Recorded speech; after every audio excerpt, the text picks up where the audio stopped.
শিক্ষা news YouTube চ্যানেলে আপনাদের সবাইকে স্বাগতম। আমি আজকে বরিশাল বিশ্ববিদ্যালয় নিয়ে একটি নোটিশ দিতে যাচ্ছি। বরিশাল বিশ্ববিদ্যালয় আগামী মঙ্গলবার 18ই মার্চ থেকে 24 দিনের ছুটিতে যাচ্ছে। চলমান অনলাইন ক্লাসের ইতি টেনে এই ছুটি ঘোষণা করা হয়েছে।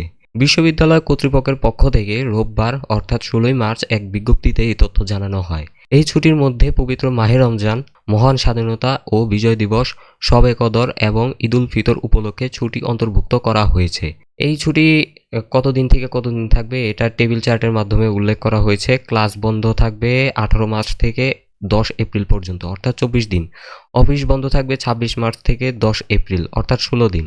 এই ছুটির সময়ে বিশ্ববিদ্যালয়ের ক্যাম্পাস বন্ধ থাকবে, তবে জরুরি প্রশাসনিক কার্যক্রমের জন্য নিরাপত্তা ব্যবস্থা চালু থাকবে। বিশ্ববিদ্যালয় কর্তৃপক্ষের পক্ষ থেকে সব অনুষদ, বিভাগ ও প্রশাসনিক দপ্তরে এই বিজ্ঞপ্তি পাঠানো হয়েছে এবং সংশ্লিষ্ট সবাইকে নির্ধারিত সময়সূচি মেনে চলার অনুরোধ জানানো হয়েছে।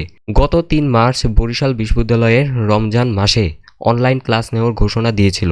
এরপর 11-17 মার্চ পর্যন্ত অনলাইনে ক্লাস ও সশরীর পরীক্ষা নেওয়ার সিদ্ধান্ত হয়, কিন্তু এবার 24 দিনের ছুটির কারণে অনলাইন ক্লাসের ইতি টানা হলো। এই সিদ্ধান্তে শিক্ষার্থীদের মধ্যে মিশ্র প্রতিক্রিয়া দেখা দিয়েছে। কিছু শিক্ষার্থী এই দীর্ঘ ছুটিকে স্বাগত জানালেও অন্যরা অনলাইন ক্লাসের মাধ্যমে পড়াশোনা চালিয়ে যাওয়ার পক্ষে ছিল।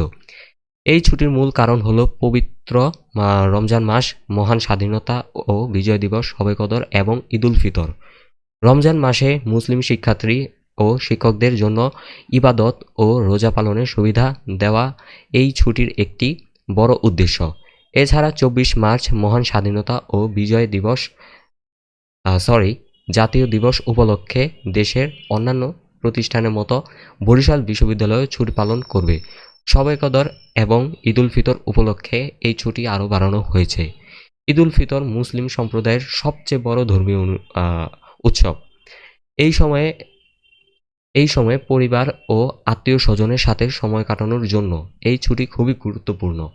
বিশ্ববিদ্যালয় কর্তৃপক্ষ এই বিষয়গুলো মাথায় রেখেই এই দীর্ঘ ছুটির সিদ্ধান্ত নিয়েছে। এই ছুটির ঘোষণার পর শিক্ষার্থী ও শিক্ষকদের মধ্যে মিশ্র প্রতিক্রিয়া দেখা দিয়েছে। কিছু শিক্ষার্থী এই দীর্ঘ ছুটিকে স্বাগত জানিয়েছে।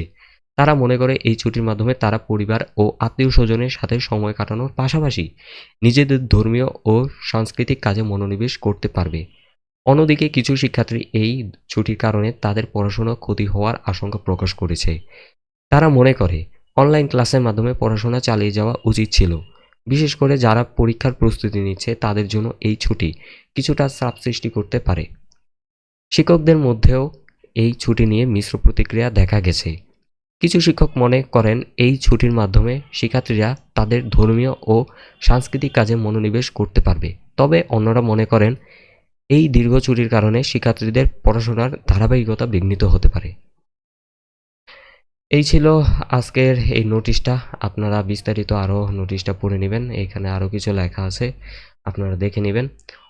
অবশ্য আপনারা ভিডিওটা পজ করেও দেখতে পারেন বা পড়ে নিতে পারেন।